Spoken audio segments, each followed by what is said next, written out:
నమస్కారం గురుగారు. నమస్కారం అమ్మా యామిని. గురుగారు, ఇప్పుడు మనకి దసరా అనంగానే ముందుగా గుర్తొచ్చేది అమ్మవారు, బెజవాడలో ఉన్న కనకదుర్గమ్మవారు. అయితే అమ్మవారి చరిత్ర అనేది చాలా ఉంది. అయితే మీరు అక్కడ కూడా పూజారిగా ఉన్నారు కాబట్టి అక్కడ ఎలాంటి కార్యక్రమాలు చేస్తూ ఉంటారని మీకు బాగా తెలుసు కాబట్టి, దసరా రోజు ఎలాంటి కార్యక్రమాలు చేస్తారండి అక్కడ? దసరా అంటేనే బెజవాడ కనకదుర్గమ్మ. అంతే. ఇప్పుడు మనకి అష్టాదశ శక్తిపీఠాలు ఉన్నాయి. ఇప్పుడు ఎవరైనా దసరా అంటే భ్రమరాంబాదేవి అంటారా? అదే శివరాత్రి రోజున శివుడికైతే శ్రీశైలం వెళ్దాం అంటారు. అవును. దసరాలో శ్రీశైలం వెళ్దామని ఎవరన్నా అంటారా? అనరు. అంటే భ్రమరాంబాదేవికి నో డిమాండ్. అలాగే మనకి ఈ కాశీ కార్తీక మాసంలో కాశీ వెళ్దాం అంటారు శివుడి కోసం. ఎవరన్నారంటే విశ్వేశ్వరుడు ఉన్నాడు, విశ్వనాథుడు ఉన్నాడు అంటారు. ఎవరన్నా విశాలాక్షి ఉందంటారా దసరా టైంలో? దసరా అంటే బెజవాడ కనకదుర్గమ్మ. ఎందువల్లంటే అష్టాదశ శక్తిపీఠాలకి సమష్టి స్వరూపం మన బెజవాడ కనకదుర్గమ్మ దేవస్థానం. అంటే సమిష్టి స్వరూపం అంటే సమన్వయ పీఠం. అంటే ఉదాహరణకి ఇప్పుడు అష్టాదశ శక్తిపీఠాల దర్శనాలు చేసుకుంటున్నారు. ఇప్పుడు చాలామంది బ్యాచ్లు తయారయ్యారు ఆడవాళ్ళు భక్తులు. మరి అటువంటి వాళ్ళు పాపం అన్నీ ఈజీగా చూసేస్తారు. కానీ ఒకటి శాంకరీదేవి అక్కడ శ్రీలంక వెళ్ళి చూడాలి. అది వేరే దేశం కాబట్టి కొంచెం వీసా ప్రాబ్లంలు ఇలాగ ఉంటాయి కదా. సో ఇలా పాస్పోర్ట్లు ఉండాలి, లేదా పోయినా పర్వాలేదు, వెళ్ళినా కొంచెం కష్టం కదా, ఇది వేరే దేశం. అందుకోసం అలాంటి వాళ్ళు చాలామంది మిస్ అవుతూ ఉంటారు. అటువంటి వాళ్ళకి అష్టాదశ శక్తిపీఠాల ఫలితము రావాలంటే దర్శన భాగ్యం కలగాలి, మొత్తం ఆ రిజల్ట్ రావాలి అంటే బెజవాడ కనకదుర్గమ్మ దేవస్థానాన్ని దుర్గమ్మని దర్శనం చేసుకుంటే చాలు. అష్టాదశ శక్తిపీఠాల దర్శనం ఫలితం వస్తుంది. అది సీక్రెట్. అంతేకాదు, అసలు శక్తిపీఠాలలో ఎన్ని పీఠాలు ఉన్నాయి? 52 శక్తిపీఠాలను కొన్ని, 108 శక్తిపీఠాలని కొన్ని ఉన్నాయి. మళ్ళీ ఈ అష్టాదశ శక్తిపీఠాలు 18 పీఠాలు కాకుండా దేవీ పీఠాలు. ఆ పీఠాలన్నీ దర్శన ఫలితం కూడా బెజవాడ దేవస్థానం నుంచి వస్తుంది. కారణం ఏంటో తెలుసా? దుర్గమ్మ అంటే ఎవరు అసలు? మాధవ వర్మమంటి మహికాంతుల నరించిన తల్లి నీవు, అన మహిషాసురుని మర్దించిన జనని నీవు, లేరు నీ వంటి వారళి దారుణి తలంబనం జోడనట్టియో శంభురాణి. అంటే మాధవవర్మ వంటి రాజుల్ని ఆమె అనుగ్రహించింది. మహిషాసురుని లాంటి రాక్షసుల్ని దుష్టుల్ని చంపేసింది. అసలు కనకదుర్గమ్మతో సమానమైనటువంటి దేవత ఎవరన్నా ఉన్నారా అని భూతద్దం మైక్రోస్కోప్లో టెలిస్కోప్లో పెట్టుకుని మొత్తం విశ్వమంతా తిరిగినా ఎక్కడా దొరకదు. ఓన్లీ మన Durgamma. She is second to herself. ఆమె సాటి. ఆమెకి సాటి ఎవరూ లేరు. అందుకనే ఆమెని omnipresent, omniscient, omnipotent, all pervading, all powerful అంటాం. ఈ బెజవాడ కనకదుర్గమ్మ తల్లికి మనము దసరాలో ఏం చేస్తాము అంటే నవరాత్రులు చేస్తాం. అందరికీ తెలిసిందే. నవరాత్రుల్లో ప్రతి సంవత్సరము కూడా 9 నవరాత్రులు ప్లస్ 1 దసరా చేస్తాం. విజయదశమి అంటాం ఆ పండుగని. 2025 సంవత్సరంలో ఒక విచిత్రం జరిగింది. అదేమిటంటే మా 10 రోజుల ప్లస్ 10+1 నవరాత్రులు 10 రోజుల అలంకారాలు చేస్తున్నాము, ప్లస్ విజయదశమి చేస్తున్నాం. అంటే పురాణాలన్నీ కూడా దేవీ భాగవతము పురాణాలన్నీ కూడా మహిషాసురుడితో అమ్మవారు చేసిన యుద్ధం ఎన్ని రోజులు అని చెప్పింది? 9 రోజులే యుద్ధం అని చెప్పింది. పురాణాలన్నీ ఎక్కడ ఏ పురాణం అన్నా చేసుకో, స్కాంద పురాణం, మార్కండేయ పురాణం, దేవీ భాగవతం, ఇవన్నీ కూడా నీకు 9 రోజులే యుద్ధం చేసింది అని చెప్పినప్పుడు మరి బెజవాడ దేవస్థానానికి ఏమన్నా పిచ్చా? 10 రోజులు చేస్తున్నారు. 10 రోజులు +1 ఎందుకు చేస్తున్నారు అంటే దానికి ఒక కారణం ఉంది. తగులు మిగుళ్ళు వచ్చినాయి అన్నమాట. ఈ పాడ్యములు తగులు మిగుళ్ళు రావాల్సిన అవసరం ఏంటి? ఇప్పుడు రోజు పొద్దున్న సాయంత్రం ఉన్నప్పుడు తగులు మిగులు ఎందుకు వస్తాయి? డ్యూటీ పొద్దున్న సూర్యుడు 6ంటికి వెళ్తున్నాడు, సాయంత్రం డ్యూటీ దిగిపోతున్నాడు 6ంటికి సాయంత్రం అనుకో. రోజు రొటీన్గా ఉండాలి సేమ్. అలాంటప్పుడు తగులు మిగులు ఎందుకు వస్తాయి అంటే ద్వాపర యుగానికి లింక్ ఉంది అక్కడ. బెజవాడ కనకదుర్గమ్మ దేవస్థానానికి ద్వాపర యుగానికి లింక్ ఉంది, బోల్డ్ లింకులు. ఏ విధంగా అండి? ఆ బెజవాడ కనకదుర్గమ్మ తల్లి కొండని ఏమని పిలుస్తాం మనం? ఇంద్రకీలాద్రి. ఇంద్రకీలాద్రి పర్వతం మీద ఎవరు తపస్సు చేశారు? అర్జునుడు ద్వాపర యుగం వాడు.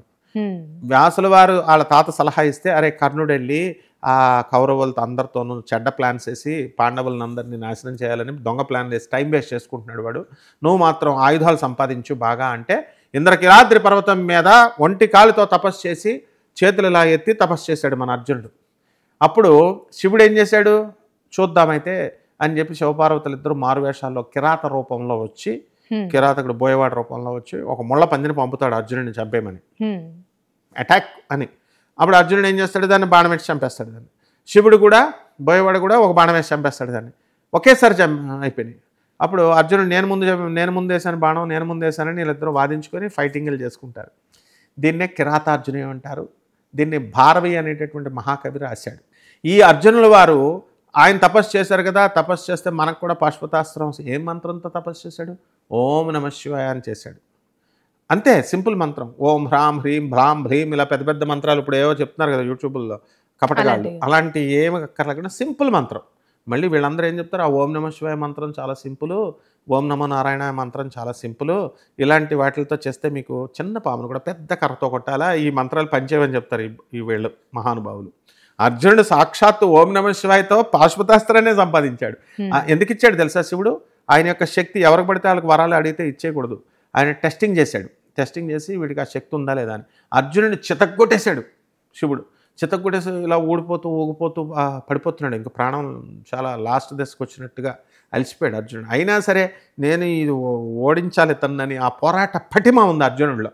మళ్ళీ వెళ్ళి ఆ బాణం పట్టుకుంటుంటే పార్వతీదేవి ఆశ్చర్యపోద్దబ్బా ఏం పోరాట పటిమ వీడికి. అందువల్లనే అర్జునుడికి పాశుపతాస్త్రం ఇచ్చారు. అంతేగాని మనం సింపుల్గా పసుపు కుంకాలు వేసేసి నేను కూడా ట్రై చేశాను. అది అర్జునుడికి ఇచ్చినప్పుడు మనకెందుకు రాదని నేను కూడా ఒంటికాల మీద నుంచొని చేతులు ఇలా పెట్టేసి ఓం నమ శివాయ ఓం నమ శివాయ అని చేసేవాడిని. కాళ్ళు లాగాయి, మళ్ళీ మనమే వదిలేసుకునేవాళ్ళం. అలా ఇప్పుడు పసుపు కుంకాలు వేసేసి దసరాలో అందరూ కూడా లక్ష్మీదేవి సూట్ కేసులో వచ్చి అలా నాకు ఆర్థిక ప్రాబ్లమ్స్ పోవాలా అని దుర్గమ్మకు పూజ చేసేసి చేస్తూ ఉంటారు. రాలేదండి అంటారు. ఎందుకు వస్తుంది? నీలో పోరాట పటిమ ఉంటే వస్తుంది. ఏదో సింపుల్గా అంత ఈజీయా లక్ష్మీదేవత వచ్చేయడానికి? ద్వాపర యుగంలో ఏం జరిగిందంటే పాండవులు కౌరవులు ఇద్దరు కలిసి యుద్ధం డిసైడ్ అయిపోయింది. కృష్ణుడు వెళ్ళాడు చెప్పాడు. అయిపోయిన తర్వాత దుర్యోధనుడు ఆఖరిసారిగా ఏం చేశాడంటే ఇక పాండవులు ఉన్నారు కదా యుద్ధం ముహూర్తం పెట్టించుకోవడానికి దుర్యోధనుడు ఈ పాండవుల దగ్గరికి వస్తాడు. భీముడు కోపం కదా వీళ్ళంతా మాట్లాడరు, వీడెంతో పెద్ద ప్రేమ ఉన్నట్టు, సహదేవుడు అమాయకుడు చిన్నోడు కదా, ఆ తమ్ముడు ఇలా రానగానే అబ్బా దుర్యోధనుడు సార్వభౌముడు వచ్చి నన్ను తమ్ముడు అని అంటున్నాడని మాయమర్మం తెలియదు అనమాట అతనికి. ఆ పక్క రూమ్లోకి తీసుకెళ్ళి అడుగుతాడు, తమ్ముడు నువ్వు సకల శాస్త్రజ్ఞుడివి, జ్యోతిష పండితుడు, మంచి జ్యోతిష పండితుడు సహదేవుడు. వాళ్ళ నాన్న పాండురాజు గారు చచ్చిపోయినప్పుడు ఆయన శవాన్ని కాల్చేయద్దు అన్నాడు, మొత్తం తినేసేయి అన్నాడు సహదేవుడికి. ఆ చిటికినేలు తినేస్తాడు. తినేస్తే కృష్ణుడు అర్జెంటుగా వచ్చేసి కంగారు పడిపోయి ఏంట్రా శవాన్ని తింటున్నావు, తినకూడదని చెప్పేసి ఆపేస్తాడు. ఆ చిన్న చిటికిన వేలు తిన్నందుకే ఆ రసం వెళ్ళిపోయి భూత భవిష్యత్ వర్తమానాలు అన్నీ తెలుసు సహదేవుడికి. అసలు వాళ్ళతోనే ఉంటాడు. వాళ్ళు అర్జునుడు బాణం పెట్టి కర్ణుడిని చంపేస్తాడని దుర్యోధనుని చంపేస్తాడని అన్నీ తెలుసు సహదేవుడికి. కానీ చెప్పొద్దని శాపం పెట్టాడు కృష్ణుడు. చెప్తే నీ తల ముక్కలవుతుందని కృష్ణుడు కంట్రోల్ చేశాడు. కాబట్టి ఈ దుర్యోధనుడు వీడు వచ్చేసి సహదేవుడు మంచి జ్యోతిష పండితుడు కదా అని అడిగితే ఈయన ఏం చేస్తాడు, అన్న అమావాస్య రోజున కనుక నువ్వు బలిస్తే దున్నపోతుల్ని ఇలాంటి వాటిని బలిస్తే నీకు గెలుపు నీదే అని సీక్రెట్ చెప్పేశాడు. ఇంక నాకు తమ్ముడు నాకు తెలిసిపోయిందని వెళ్ళిపోతాడు. కృష్ణుడు హడిలిపోతాడు ఒకసారి, ఎంత పని చేసేవారు నాయన రహస్యం చెప్పేసేవారు. మరి ధర్మం గెలవాలి కదా, పాండవులు అంటే ధర్మం వైపు ఉన్నారు కదా, వాడు అధర్మం వైపు ఉన్నాడు. అందుకని కృష్ణుడు ఏం చేస్తాడు, జ్ఞానంతోనే మనం జయించాలి దీన్ని, ఏదో బుద్ధికి పదును పెట్టాలా అని కృష్ణుడు ఏం చేస్తాడు, అమావాస్య వస్తుంది ఇప్పుడు, ఇంకా యుద్ధానికి ముహూర్తాలు దగ్గరికి వచ్చేసినాయి. అమావాస్య ముందు ఒక్కరోజు ముందునే ఏమంటాం, చతుర్దశి అంటాం. కృష్ణుడు అర్జెంటుగా నది ఒడ్డుకి వెళ్ళిపోయి తర్పణాలు పెట్టేస్తున్నాడు వాళ్ళ పూర్వీకులకి. కృష్ణుడు యొక్క పూర్వీకులకి తర్పణాలు, పిండాలు, శ్రాద్ధాలు, పిండ ప్రదానాలు చేసేస్తుంటే అక్కడున్న ప్రాంతుళ్ళంతా మనలాంటి వాళ్ళు అనమాట, అమాయకులు పాపం. వాళ్ళంతా ఏం చేస్తారు, ఇదేంటి ఈరోజు చతుర్దశి కదరా నాయన, కృష్ణుడేంటి అమావాస్య కొని పిచ్చోడు పెట్టేస్తున్నాడు అని ఒకడంటాడు. లేదు కృష్ణుడికి అన్నీ తెలుసు, ధర్మమే కృష్ణుడు కాబట్టి ఈరోజే అమావాస్య అంతే, కృష్ణుడు ఎప్పుడు చెప్తే అప్పుడు అమావాస్య, చతుర్దశి కాదు ఈరోజు అని చెప్పేసి వాళ్ళు డెసిషన్స్ తీసుకుంటూ ఉంటారు. మొత్తం బ్రాహ్మలంతా ద్వారకలో ఉన్నటువంటి ఆ బ్రాహ్మలంతా కూడా ఏమని ఇంకా ఈరోజు అమావాస్య ఈరోజే పెట్టేయడానికి రెడీ అయిపోతారు. సూర్యచంద్రులకి మరి అగెనిస్ట్ ద రూల్ కదా, లా ఆఫ్ క్రియేషన్కి విశ్వానికి ఒక నియమం ఉంటుంది. సూర్యచంద్రులు హడిలిపోయి ఇద్దరు కలిసి కృష్ణుడి దగ్గరికి వచ్చేస్తారు.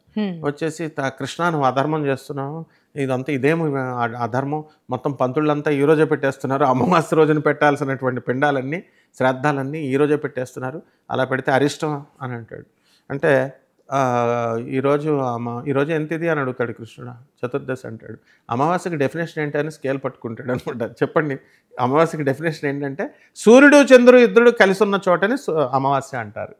అంటే నేను ఇలా కూర్చున్నాం ఎదురెదురుగా, సూర్యుడు చంద్రుడు ఎదురెదురుగా కలిసి రావడాన్ని, కలిసి ఉండడాన్ని అమావాస్య అంటారు. మరి ఇప్పుడు కృష్ణుడి దగ్గరికి ఇద్దరు కలిసి వచ్చారు కదా, ఇద్దరు ఎదురెదురుగా ఇదే రోజురా అమావాస్య, రేపు కదరా అని చెప్పేసి కృష్ణుడు మొత్తం పిండ ప్రధానాలంతా బ్రాహ్మలంతా చేసేస్తారు. అంటే అమావాస్య స్వామి సంకల్పించిన రోజే అమావాస్య. కృష్ణుడు ఆ రోజే అమావాస్య అయింది.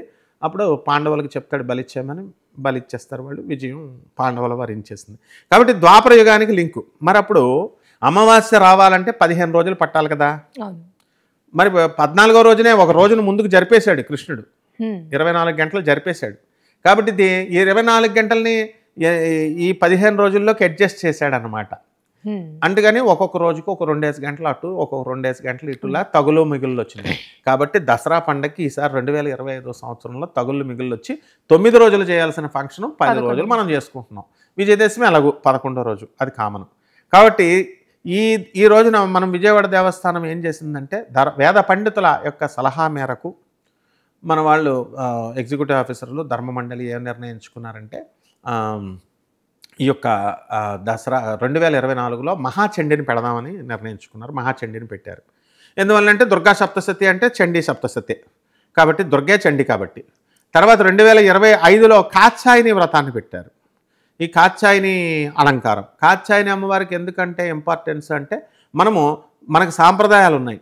నవదుర్గా సాంప్రదాయము, నవదేవి సాంప్రదాయము, సప్తమాతృకా సాంప్రదాయము, అష్టమాతృకా సాంప్రదాయము, దశమహావిద్యా సాంప్రదాయం అని ఉన్నాయి. ఇన్ని సాంప్రదాయాలు బెజవాడ దేవస్థానంలో మనం నవదేవి సాంప్రదాయంలో చేస్తాం. అందువల్లనే అలంకారాలు దసరాకి ఏం చేస్తాం, బాలా త్రిపుర సుందరి, లక్ష్మీదేవి, గాయత్రి, సరస్వతి ఇలాంటివి చేస్తాం. మరి అలంపురం జోగులాంబాదేవి గుళ్ళో నవదుర్గా సాంప్రదాయం చేస్తాం. అక్కడేంటి, ప్రథమం శైలపుత్రీతి, ద్వితీయం బ్రహ్మచారిణి, తృతీయం చంద్రఘంటేతి, కూష్మాండేతి చతుర్దకం అంటే స్కందమాత, కాత్యాయని ఈ యొక్క అమ్మవారు చేస్తాం. మళ్ళీ ఈ కొన్ని గుళ్ళల్లో శక్తిపీఠాలు చాలా ఉన్నాయి కదా మనకి 108. వాటిల్లో మనం దశమహావిద్యా సాంప్రదాయంలో చేస్తాం. ఒరిస్సా, బెంగాల్లో అక్కడ ఏంటంటే తారాదేవి, మహాకాళి, త్రిపుర భైరవి, చిన్నమస్త, బగలాముఖి, తర్వాత మాతంగి, ధూమావతి, షోడసి అంటే లలితాదేవి, నెక్స్ట్ కమలాత్మిక, భువనేశ్వరి దేవి. ఈ సాంప్రదాయంలో చేస్తాం, ఈ అవతారాలు చేస్తాం. ఇక సప్తమాతృక, అష్టమాతృక సాంప్రదాయంలో బ్రాహ్మి, వైష్ణవి, మాహేశ్వరి, ఇంద్రాణి, కౌమారి, తర్వాత వారాహి, చాముండ, ఈ సాంప్రదాయం. ఈ అలంకారాలు ఎక్కడన్నా ఏవన్నా చేసుకోవచ్చు ఎవరికి నచ్చిన విధంగా. కానీ మెయిన్గా మన బెజవాడ కనకదుర్గమ్మ దేవస్థానంలో మనం ఈ నవదేవి సాంప్రదాయంలో చేస్తాం కాబట్టి ఈ తగులు మిగులు ఇదనమాట కారణం. అయితే అండి ఇప్పుడు అమ్మవారికి సంబంధించి మేము చాలా కథలు అయితే విన్నాము. అయితే బెజవాడ కనకదుర్గమ్మ ఆలయం దగ్గర రాత్రవంగానే అమ్మవారు సంచరిస్తూ ఉంటారు. దానికి జరిగిన కొన్ని చరిత్ర ప్రకారం అనుకోవచ్చు, కొన్ని కథలు కూడా ఉన్నాయి. వాటి గురించి ఒకసారి మనం మాట్లాడుకోవాలండి. అవన్నీ నిజాలే. ఇప్పుడు కూడా బెజవాడ కనకదుర్గమ్మ తల్లి గ్రామదేవత ఆమె. అక్కడ ఉన్నాడు బెజవాడ నగరానికి. ఆ దేవస్థానానికి క్షేత్రపాలకుడు ఎవర్రా అంటే ఆంజనేయ స్వామి. అందువల్లనే బెజవాడ కనకదుర్గమ్మ గ్రామ దేవతలు ఎవరైనా సరే ఆ గ్రామంలో తిరుగుతూ ఉంటారు రాత్రులు. ఇప్పుడు అక్కడ గుడి కింద మేము అక్కడ చదువుకునేటప్పుడు మేము బెజవాడ గురువుల దగ్గరే పెరిగాను కాబట్టి మా గురువుగారు బెజవాడ కనకదుర్గమ్మ దేవస్థానం ప్రధాన పూజారి దత్తాత్రేయ శర్మ గారు ఉండేవారు. ఆ మల్లికార్జున శివాలయం మెట్ల కిందే అనమాట. ఇప్పుడు కీర్తిశేషులు లేరు వారు. అప్పుడు ఉన్నటువంటి పంతులు గారులు శంకర శాండిల్య, ఉమాకాంత్ శర్మ వీళ్ళంతా మాకు తెలిసిన వాళ్ళే. అప్పుడు ఆ తరం నుంచి ఉన్నవాళ్ళం, మేమంతా చదివిన వాళ్ళం. అప్పుడు ఏం జరిగేది, ఆ గుడి మీదే పడుకునేవాళ్ళం. మా గురువుగారు పాఠాలు చెప్పేసి ఇక్కడ పడుకోరా అని అంటే అక్కడ పడుకునేవాళ్ళం అందరం. అలా ఆ మెట్లు అడుగున అణువు నాకు తెలుసు బెజవాడ దేవస్థానం. అక్కడ క్రింద మన దుర్గమ్మ మెట్ల క్రింద రాపాక లక్ష్మణరావు అని ఉన్నాడు. వాళ్ళ అబ్బాయి శివ అని ఇప్పుడు కూడా పుస్తకాల కొట్లో అవన్నీ అమ్ముతూ ఉంటారు అక్కడ. ఆ వీధంతా తెలుసు అనమాట. వాళ్ళంతా ఆరయ్యేసరికి, ఇప్పుడంటే బాగా లేటుగా పడుకుంటున్నారు, అప్పుడు ఆరయ్యేసరికి పడుకుంటూ పోయేవారు. 9 మన బెజవాడ కనకదుర్గమ్మ నెత్తి మీద పెట్టుకొని అగ్నిగుండాలను పెట్టుకొని మామూలుగా గజ్జలు సౌండ్ పెట్టుకొని, లేకపోతే ఒక్కోసారి పట్టుచీర కట్టుకొని గజ్జల సౌండ్ వినబడేది. ఏ విధంగా అయితే భ్రమరాంబాదేవికి శ్రీశైలంలో మనము ఆ గుడికి చెవులు ఇలా పెడితే కాన్సన్ట్రేటెడ్గా వినాలి, ఇలా పెట్టేస్తే వినపడిపోదు. పెడితే భ్రమరాలు అంటే కందిరేగల సౌండ్, తిరిగే సౌండ్ వస్తుంది. అది మనోనేత్రంతో చూడాలి, దాన్ని వినాలి జాగ్రత్తగా. బెజవాడ కనకదుర్గమ్మది కూడా అంతే అనమాట. మనోనేత్రంతో చూడాలి, కాన్సన్ట్రేషన్తో చూడాలి. ఖచ్చితంగా తిరిగింది. అంతేకాదు ఇప్పుడు కూడా తిరుగుతుంది. అంతేకాదు అమ్మవారు బంగారపు వర్షాన్నే కురిపించేసింది ఏకంగా. అందుకనే దుర్గని కనకదుర్గ అంటారు. ఏ గుడికన్నా వెళ్ళు నువ్వు, అందరికీ దుర్గా దుర్గా దుర్గా అంటారు. కానీ కనకదుర్గ అనేది ఒక్క మన బెజవాడకే వస్తుంది. ఎందువల్లంటే మాధవవర్మ అని 16వ శతాబ్దంలో ఆ రాజు పరిపాలించాడు బెజవాడిని. పరిపాలిస్తే ఏం జరిగింది, ఆయనకు ఒక కొడుకున్నాడు. కొడుకు కొత్తగా పెళ్లి చేసుకున్నాడు. రాజు ఇప్పుడు మనం ఎవరన్నా కొత్తగా పెళ్లి చేసుకుంటే ఊర్లో వాళ్ళందరూ వచ్చి మనల్ని దర్శనం చేసుకుంటారు, పలకరిస్తారు, చూస్తారు. రాజుగారు మొత్తం ఊర్లు మొత్తం జనమంతా వచ్చి రాజ్యం నిండిపోద్ది, కోట పట్టదు. ఎన్నో ఊర్లో వస్తారు కదా. అందుకనే వీళ్ళు ఏం చేశారు, వీళ్ళే రథం మీద వెళ్తారనమాట యువరాజే కొత్త కోడలను చూపించడం కోసం. రథం మీద వెళ్తున్నప్పుడు అప్పుడు ఏం జరుగుద్ది, ఆ ఊరిలో ఒక పేద స్త్రీ ఉంది. ఏమిటి, పువ్వులు అమ్ముకునేటటువంటి స్త్రీ. ఆ స్త్రీకి ఒకే కొడుకున్నాడు. ఆ కొడుకు అనుకోకుండా ఈ రథం మీద ఈ యువరాజు వెళ్ళేటటువంటి రథం కింద పడి చచ్చిపోతాడు. ఇది గ్రామ ప్రజలు ఎవరో కూడా చెప్పరు, బెజవాడ వాళ్ళంతా. కానీ ఎలాగో మాధవవర్మకు తెలుస్తుంది, అన్యాయంగా ఒక ప్రాణి చచ్చిపోయాడు కాబట్టి తన కొడుకుని కూడా చూడకుండా, తన సొంత కొడుకు అని కూడా చూడకుండా తన కొడుకు వల్లే చనిపోయాడని చెప్పి మరణశిక్షణ విధిస్తాడు. మరణశిక్షణ విధించగానే అక్కడ బెజవాడ కనకదుర్గమ్మ తల్లి అతని యొక్క మాధవవర్మ ధర్మ నిరతిని మెచ్చుకొని ఆమె ఏం చేసింది, కనకవర్షాన్ని కురిపించింది. మాధవవర్మమంటి మహికాంతులనరించిన తల్లి నీవు అంటే నీకు డౌట్ రావచ్చు, ఏమంటే గోల్డ్ రైన్స్ ఎక్కడన్నా పడతాయా అండి అని. యాసిడ్ రైన్స్ అని ఉంటాయి సైన్స్లో, వడగళ్ళ వాన నువ్వు చూస్తావు, అలాగే యాసిడ్ రైన్స్, మినరల్ రైన్స్ అని పడతాయి. ఆర్కలాజికల్ డిపార్ట్మెంట్లో ఇది మామూలుగా జరిగిన సంఘటన కాదు. బెజవాడ కనకదుర్గమ్మ దేవస్థానంలో పురావస్తు శాఖ మొత్తం ఇండియా అంతా ఉంది కదా, వాళ్ళు వచ్చి నోట్ చేసుకున్నారు. ఆ రోజు ఒక లెప్తపాటు క్షణం పాటు బెజవాడలో బంగారపు చినుకులతో వర్షం మొత్తం సిటీ కురిసింది. అదే ఏ డేట్ను కురిసింది, ఏ తారీఖున, ఏ నిమిషంలో, ఎప్పుడు కురిసింది అన్నది ఆర్కియలాజికల్ డిపార్ట్మెంట్ నమోదు చేసుకున్నారు. అది అందరూ వెళ్ళి చూసుకోవచ్చు. కాబట్టి ఇది పెట్టగదల కాదు, ఇది బెజవాడ కనకదుర్గమ్మ అంటే నిజంగా జరిగినటువంటి చరిత్ర. ఇది అప్పటి నుంచి కనకదుర్గమ్మ అని పేరు వచ్చింది. గురుగారు, ఇప్పుడు జనరల్గా పసుపు కుంకుమ అంటే ఒక ఇంటి నుంచి వెళ్తూ ఉంటే, కాకపోతే అమ్మవారి దసరా నవరాత్రులు అప్పుడు పోలీస్ స్టేషన్ నుంచి వెళ్తాయని ఒక కథ అయితే విన్నామండి. అదేంటిదండి చరిత్ర? అసలు కథ కాదు, అది వాస్తవం. పంపించేది 1 టౌన్ పోలీస్ స్టేషన్ సిఐ గారు, SHO గారు పంపుతారు ప్రతి సంవత్సరం కూడా. అక్కడ ఆ కథ ఏమిటంటే, బ్రిటిష్ కాలంలో ఒక బ్రిటిష్ ఆఫీసర్ వచ్చాడు. పోలీస్ డిపార్ట్మెంటే కదా బ్రిటిష్ వాళ్ళు అప్పుడు. ఆ ఆఫీసర్ ఏం చేశాడంటే, బెజవాడ కనకదుర్గమ్మ వీళ్ళంతా భక్తులంతా పూజించుకోవడము ఇదంతా చూసి మూఢనమ్మకాలుగా ఉంది, వీళ్ళంతా పసుపు రాస్తున్నారు, బొట్లు పెడుతున్నారు, ఇదంతా వాట్ ఈజ్ దిస్ అన్నాడు బ్రిటిష్ వాడు కదా. అనేసరికి అమ్మవారు వాడికి శుభ్రంగా స్మాల్ పాక్స్, చికెన్ పాక్స్ అన్నీ ఇంక ఎన్నెన్నో రోగాలు ఉన్నాయో మసూచి అవన్నీ వాడికి వచ్చేస్తే వీడు ఇంటికి వెళ్తే వాడి భార్యకి, వాడి పిల్లలకి, మొత్తం అందరికీ వచ్చేస్తే వాడు హడిలిపోయి అప్పుడు అమ్మవారి ఇదంతా అమ్మవారి మహిమ వస్తే నా ఒక్కడికే రావాలా, వైరల్ ఇన్ఫెక్షన్, బ్యాక్టీరియల్ ఇన్ఫెక్షన్స్ అయితే ఫంగల్ ఇన్ఫెక్షన్స్, వీడు తెలివైనడు అందరికి వచ్చిందంటే అమ్మవారు అని తెలుసుకొని అమ్మవారిని క్షమించమని అడుగుతాడు. క్షమించమని అడగగానే అమ్మవారు ఏం చేసింది, వాడికి తగ్గించగానే వాడి కృతజ్ఞతాభావంతో ఆ రోజు నుంచి అమ్మవారు భక్తుడైపోయేవాడు. పోలీస్ స్టేషన్ నుంచి పసుపు కుంకాలు, దసరాకి పట్టు చీరలు అన్ని విగ్రహాలు కూడా పెడతారు అక్కడ, పెట్టి అక్కడ అమ్మవారిని పూజ చేసి ఇప్పటికే ఆ సాంప్రదాయం ఆనాటి నుంచి ఈనాటి వరకు అవిచ్ఛిన్నంగా ఏ పోలీస్ ఆఫీసర్ వచ్చినా సిఐ గారు పోలీస్ మర్యాదలతో వాళ్ళు తీసుకెళ్ళి అమ్మవారికి సమర్పిస్తారు. ముందుగా వాళ్ళే ఇస్తారు. అది ప్రతి సంవత్సరం బెజవాడ వాళ్ళందరికీ తెలిసిందే. అది 1 టౌన్ పోలీస్ స్టేషన్ SHO గారు పంపిస్తారు. ఇంకొక కథ కూడా, అమ్మవారు రాత్రిపూట ఒక పేద రిక్షా అయినా నడుపుకుంటే, ఆ చరిత్ర కూడా చాలా మంది చెప్పుకుంటూ ఉంటారండి. అదొకసారిగా మనం మాట్లాడుకోవాలి సందర్భం కాబట్టి. అది బెజవాడలో జరిగినటువంటి ప్రతి వ్యక్తికి తెలుసు ఆ స్టోరీ. ఈవెన్ మన బ్రదర్ నండూరి శ్రీనివాస్ గారు కూడా నేను చెప్పిన తర్వాత ఆ కథని ఆయన కూడా చెప్పారు. అందువలన ఇది విశ్వసనీయమైనటువంటి కథ అన్నమాట. ఇది అంటే ఏదో కాక్ అండ్ బుల్ స్టోరీ కాదు, ఇది నిజంగా జరిగింది. ఒకసారి ఏం జరిగిందంటే, బెజవాడ కనకదుర్గమ్మ తల్లి ఒక రోజులు మారాయి అని ఒక సినిమా వచ్చింది 1955కి. 1955లో అమ్మవారికి మంగళ వాయిద్యాలంటే ఇష్టం కదా, డప్పుల సౌండ్. అది అమ్మవారు ఏం చేసిందంటే ఒక రిక్షాలో ఎక్కింది. మామూలుగా పట్టు చీరలు కట్టుకుంటే నీలాగా వచ్చింది, అందుకని వాడేమనుకుంటాడు, మనిషి అనుకున్నాడు, ఎక్కించుకున్నాడు. చిట్టినగర్ అంటే కొంచెం ముందు కొత్త గుళ్ళు అని ఉంటాయి, అక్కడ కొంచెం ముందుకు వెళ్తే అక్కడ చెల్లి అని పిలుస్తుంది. అక్కడ ఇద్దరు దేవతలు ఉంటారు, గ్రామ దేవతలు. వాళ్ళిద్దరు వచ్చి అమ్మవారి పక్కన రిక్షాలో కూర్చున్నారు. వీళ్ళు ముగ్గురు కలిసి రిక్షాలో ఆపుకొని వెళ్ళాడు వీడు. వెళ్ళిన తర్వాత వాళ్ళు నీకులాగా సన్నంగా ఉన్నారు. మళ్ళీ ముగ్గురు పట్టారా అండి, లావుగా ఉన్నారని డౌట్లు అక్కర్లేదు. 0 సైజ్. అమ్మవారు ఎప్పుడు మెరుపు తీగ కాబట్టి మీలాగా ఉన్నారు. వెళ్ళారు. సినిమాకి వెళ్ళిన తర్వాత Maruti talkies, Eluru road cinema థియేటర్ల పేరుతో సహా గౌతమి అనే ఒక పత్రిక వచ్చింది. ఆ పత్రికలో అంతా పబ్లిష్ అయింది. ఇది కూడా కాక్ అండ్ బుల్ స్టోరీ కాదు, బెజవాడలో అందరికీ తెలుసు. ఎన్ని సంవత్సరాలు అయి ఉండొచ్చు? 1955. అయితే అదొక 45 + 24 ఇప్పుడు 79 సంవత్సరాలు, 79 సంవత్సరాలు ఇంచుమించుగా 70 సంవత్సరాలు వేసుకోండి. అయితే ఇప్పుడు విచిత్రం ఏంటంటే ఈ వెళ్ళిన సినిమా హాల్లో సినిమాకి వెళ్ళాడంట. సినిమా చూసిన తర్వాత వచ్చేసేటప్పుడు కొత్తగూళ్ళ దగ్గర చెల్లెల్ని దింపేసింది. మెట్లు ఎక్కేస్తే పాపం వీడు కూలి అడుగుతాడు కదా పేదవాడు. వాడి పేరు కూడా ఉంది, గోపన్న ఏదో పేరు ఉంది, రిక్షావాడి పేరు. పైకి వెళ్ళిపోతుందంట మెట్లు ఎక్కేసి అమ్మవారు దిగిపోయి. అమ్మ మన నా డబ్బులో అంటాడు. ఇదేంటి ఎగ్గొట్టేసి వెళ్ళిపోతున్నావు అని. అమ్మ నా డబ్బులో అంటే ఎర్ర పట్టు చీర కట్టుకుని ఉంది మంచిగా. అరే నీ తలపాగలో ఉందిరా అబ్బి అని అనేసి హాహా నవ్వి వెళ్ళిపోయింది. వీడు తలపాగలా అన్నది అంటదేంటి అని తలపాగ తీసుకొని చూస్తే వాడి 10 రూపాయలు సేఫ్గా ప్లస్ బంగారపు గాజు ఇచ్చింది. వాళ్ళ వంశస్థుల దగ్గర ఉంది ఇప్పుడు కూడా ఆ గాజు. మరి అది వెంటనే వీడు ఎవరికి చెప్పకరా అంటే మన నోట్లో ఆగదు కదా, మొత్తం ఊరంతా చెప్పేస్తే రాత్రికి రాత్రే జనాలు వెళ్ళిపోయి ఆ సినిమా థియేటర్ మీద చూసి మర్నాడు పొద్దున్న కూడా వెళ్ళి చూస్తే పసుపు అంటుకుని ఉంది, కుంకుమ అంటుకున్న పువ్వులు ఉన్నాయి, అన్నీ ఉన్నాయి.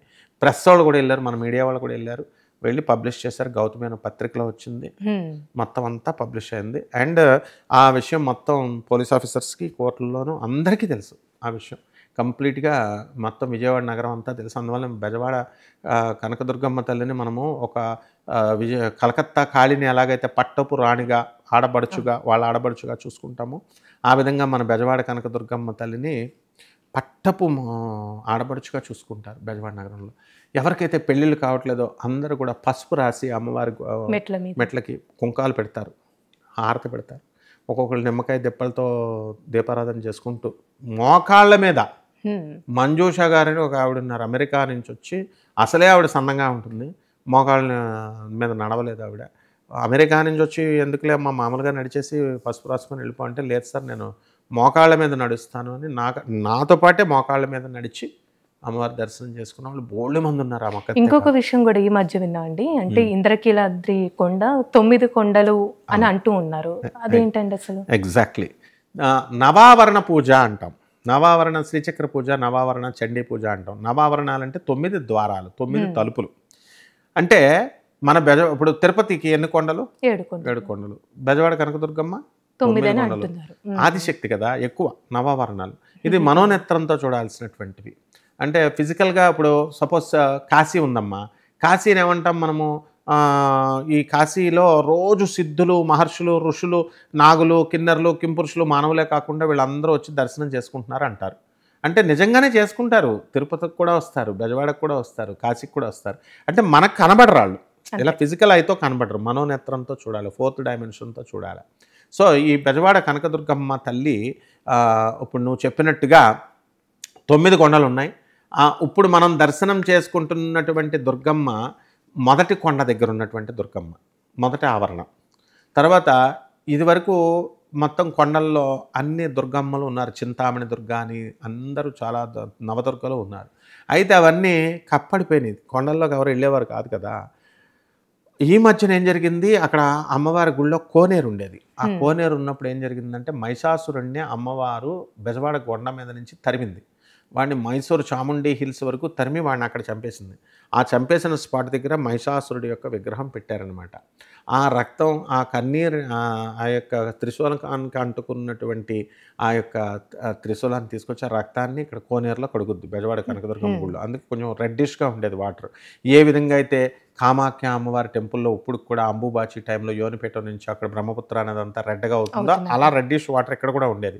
అయితే ఈ బిల్డింగ్లు ఎక్స్పాన్షన్ టైంలో రోడ్లు పడగొట్టడము, కొండలను నరకడి రోడ్లు వేయడము, బిల్డింగ్లు కట్టడంలో ఈ కోనేరును కూడా మూసేశారు. అది కూడా మా ఎగ్జిక్యూటివ్ ఆఫీసర్ గారు వేణుగోపాల్ రెడ్డి గారు హయాంలో, ప్లస్ రెండవది మా గురువుగారు దత్తాత్రేయ శర్మ గారి సలహా మేరకు ఇది తీసేశారు. కోనేరు మూసేశారు. ఆ తర్వాత చక్కగా ఈ రెండో అప్పుడు బయటపడింది. నాలుగోది చింతామణి దుర్గ. ఇప్పుడు కూడా ఉంది. మీరు పార్కింగ్ ప్లేస్‌లో చూస్తే చింతామణి దుర్గ గోడకు అతుక్కొని అక్కడ శిల్పంలా చెక్కుంటుందనమాట. అలా 9 ద్వారాల దగ్గర 9 కొండలకి 9 ఉన్నాయి. అయితే మనం నాలుగోదో, ఐదోదో దాటి మనం వెళుతున్నప్పుడు అమ్మవారి క్షేత్రానికి క్షేత్రపాలకుడు ఆంజనేయ స్వామి ప్రతి శక్తిపీఠానికి భైరవుడు కాపలాగా ఉంటాడు. అసలే ఈమె మొత్తం ఎన్ని శక్తిపీఠాలకి అష్టాదశ శక్తిపీఠాలకి మూలపీఠం కాబట్టి భైరవుడు ఖచ్చితంగా కాపలా ఉంటాడని మా గురువుగారు చెప్పారు. మేము ట్రై చేస్తాం సార్ అని చెప్పి మేము వెళ్ళేవాళ్ళం. తొంటరోళ్ళం కదా స్టూడెంట్స్. అప్పుడు వెళ్తే ఐదో దగ్గరికి వెళ్ళేసరికి ఎన్నిసార్లు వెళ్తే అన్నిసార్లు కుక్కలు తరిమాయి. అప్పుడు దాకా కుక్కలు ఉండేవి కాదు. ఎక్కడి నుంచి వచ్చినాయిరా ఈ కుక్కలు అనుకునేవాళ్ళం. నిరంతర పోరాటం. అంటే అక్కడ అంతర్వాహిని సరస్వతీదేవి ఎలా అయితే ప్రవహిస్తూ ఉంటుందో అంతర్గత శక్తి దుర్గమ్మ అక్కడ 9 కొండల్లో ఉంది. అదే నవావరణ. అందుకే మనము 9 ఆవరణం అంటాం. ఆదిశేషుడు కూడా మనము నవావరణ ఇది అనంతాది నవకుల నాగదేవతాభ్యో నమః. ఆ గుడి మీద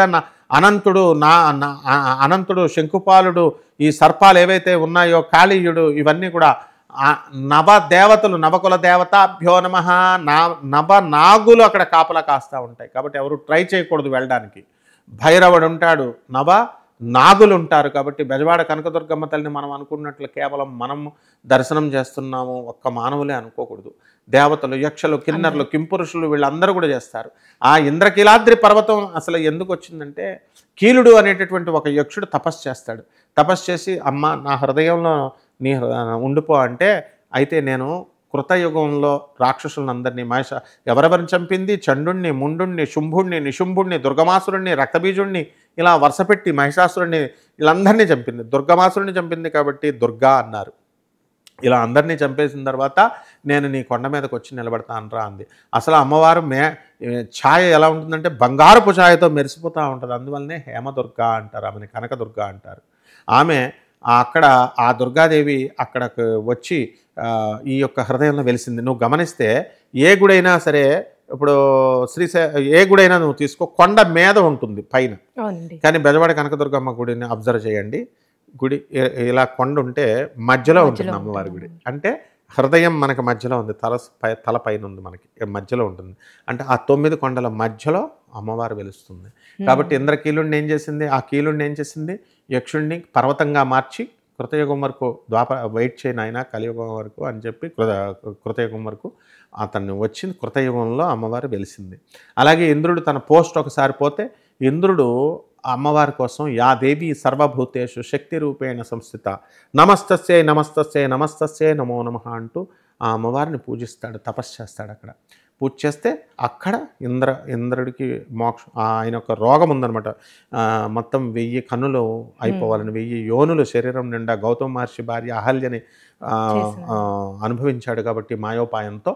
అందువలన గౌతమ మహర్షి శాపం ఇచ్చాడు 1000 యోనులు అయిపోని. ఆ శాపం ఈ కొండ మీదే అమ్మవారిని పూజించి పోగొట్టుకున్నాడు. బ్రహ్మదేవుడు ఏం చేశాడంటే ఒక్క దుర్గాదేవి ఒక్కటే ఉంటే సరిపోదు. దుర్గాదేవి దక్షిణంలో వెలిసింది, ఎత్తు మీద ఉంటుంది. ఈ ఉత్తరంలో పల్లంగా ఒక శివుణ్ణి కూడా అక్కడ పెడితే బాగుంటుందని శివుడి కోసం తపస్సు చేస్తే శివుడు వచ్చి వెలిశాడు. వెలిసిన తర్వాత బ్రహ్మదేవుడి యొక్క కోరిక మేరకు మల్లె పువ్వులతో ఆయన పూజ చేశాడు బ్రహ్మదేవుడు. అందుకే మల్లీశ్వర స్వామి అయ్యాడు. కానీ ఆ కాలక్రమేణా అది మాయమైపోయింది. కళ విహీనం అవుతాయి కదా ఇళ్ళు. కొత్తగా కట్టినప్పుడులాగా ఉండవు కదా, ఒక 50 సంవత్సరాలకు కళ విహీనం అయిపోతాయి కదా. అలా శివుడు కనబడకుండా పోతే జగద్గురు అయినటువంటి ఆదిశంకరాచార్యులు వారు వచ్చి అప్పుడు ఆ శివుడు ఎక్కడున్నాడో కనిపెట్టి మళ్ళీ ఆయనకి శక్తిని పెట్టి మళ్ళీ అమ్మవారు మహిషాసురుని చంపి రౌద్రగణాలతో ఉందన్నమాట. కోపంగా ఉంది. ఇప్పుడు కోపంగా ఉన్నప్పుడు మనము భక్తులు వెళుతుంటే మన మీద పడిపోతుంది ఆ కోపం. ఎలా అంటే ఒక మొగుడు పెళ్ళాలు 2 ఉన్నారు. వాళ్ళు మనల్ని భోజనానికి పిలిచారు. వాళ్ళిద్దరూ కొట్టుకుని సామానంతా వాళ్ళ మీద వేసేసుకునే టైంలో మనం వెళ్తే టీ ఏం పెడతారు, భోజనం ఏం పెడతారు? ఆ గిన్నె కూడా మన శాంతి రూపంగా అమ్మవారిని ఏం చేశాడంటే రౌద్రగణాలని ఉపసంహరించి అమ్మవారిని శాంతి రూపంలో పెట్టి బెజవాడ కొండ మీద ఎప్పుడూ కూడా మీరు కొట్టుకోక లలితా సహస్రమే చదవండి, దుర్గా సహస్రం చదవద్దు. ఈ యొక్క యానిమల్ బర్డ్ సాక్రిఫైస్ బలుల్ని ఇవ్వద్దు, మేకల్ని, కోళ్ళని, దున్నపోతుల్ని ఇస్తే మళ్ళీ అమ్మవారిలో ఉన్నటువంటి రౌద్రగణాలని జాగృతమైతే కంట్రోల్ చేయడం కష్టం అని చెప్పి శంకరాచార్యుల కుంకుమార్చన, నిమ్మకాయలతో పూజ, ఆ గుమ్మడికాయ బూడిద గుమ్మడికాయ ఏమో కూష్మాండ దేవత ఉంటుంది, సూర్య గుమ్మడికాయ అంటే ఎర్ర గుమ్మడికాయతో హారతి, ఇవన్నీ ప్రవేశపెట్టారు జగద్గురు ఆదిశంకరాచార్యులు వారు.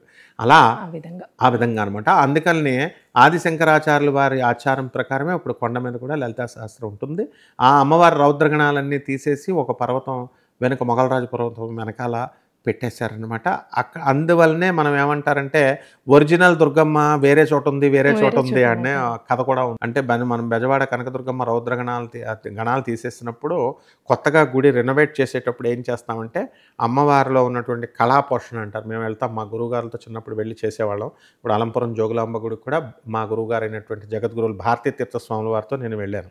వెళ్ళి ఆ ప్రవేశం, కళాపోషణ అన్నీ చేశాను నేను. కాబట్టి ఆ అమ్మవారి యొక్క కళలన్నీ ఒక కలశంలోకి పెట్టి బాలాలయం అంటాం. ఆ అసలు విగ్రహాన్ని వెనకాల పెడతాం. అందుకని నైవేద్యం పెట్టినప్పుడు ఈ కలశానికి పెడతాం, వెనక్కి వెళ్ళి పెడతాం.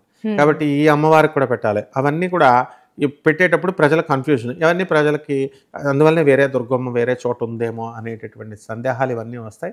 అవన్నీ దేవస్థానం కాన్ఫిడెన్షియల్ మ్యాటర్స్, అవి చెప్పరనమాట. ఎందువల్లంటే ఇప్పుడు తిరుమల తిరుపతి ఉంది, అసలే దర్శనాలకి ఆపలేకపోతున్నాం. ఆయనకి వెంకటేశ్వర స్వామికి పువ్వులన్నీ రోజు ఒక గ్రామం నుంచి వస్తాయి. ఆ గ్రామం ఎక్కడ కాదు, పక్కనే ఉంటుంది. చెబితే వీళ్ళందరూ వెళ్ళి అక్కడ దుకాణం పెడతారు. అసలే దీనికే జనాలను ఆపలేకపోతున్నాం అంటే అలా ఆపుతారు. కాబట్టి దేవస్థానాలన్నీ రహస్యంగా మెయింటైన్ చేస్తాయి. కాబట్టి ప్రతి శక్తిపీఠానికి కూడా అమ్మవార్లు వేరేగా ఉంటారు. అమ్మవారికి ఇప్పుడు విశాలాక్షిదేవి కాశీ అమ్మవారిని చూసినప్పుడు ముందుకు ఒక విగ్రహం ఉంటుంది, ఆ విగ్రహం వెనకాలే ఒక చిన్న విగ్రహం, అసలు విగ్రహం ఉంటుంది. కాబట్టి ఈ విధంగా అన్నపూర్ణేశ్వరి అయినటువంటి ఆ జగన్మాత కనకదుర్గమ్మ తల్లి మనకి కామధేనువు, కల్పవృక్షము, కోరిన కోరికలు అన్నీ ఇచ్చేస్తుంది. అమ్మ దయ ఉంటే అన్నీ ఉన్నట్లే. తర్వాత ఇంకోటి ముఖ్యంగా ఏంటంటే దుర్గతి నాశిని దుర్గే జయ జయ, సద్గతి దాయిని సదయే జయ జయ.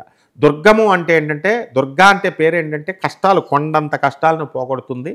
చెడ్డ కష్టాలన్నీ పోగొట్టి సద్గతులనంటే మంచి లక్కను మనకు ప్రసాదించే తల్లి మన బెజవాడ కనకదుర్గమ్మ. చాలా చక్కగా తెలియజేశారండి. అమ్మవారికి సంబంధించిన చరిత్ర అనుకోవచ్చు, అక్కడ జరిగే పూజా కార్యక్రమాలు చాలామందికి తెలియదండి, మీ ద్వారా తెలియజేశారు. ధన్యవాదాలు. ధన్యవాదాలు.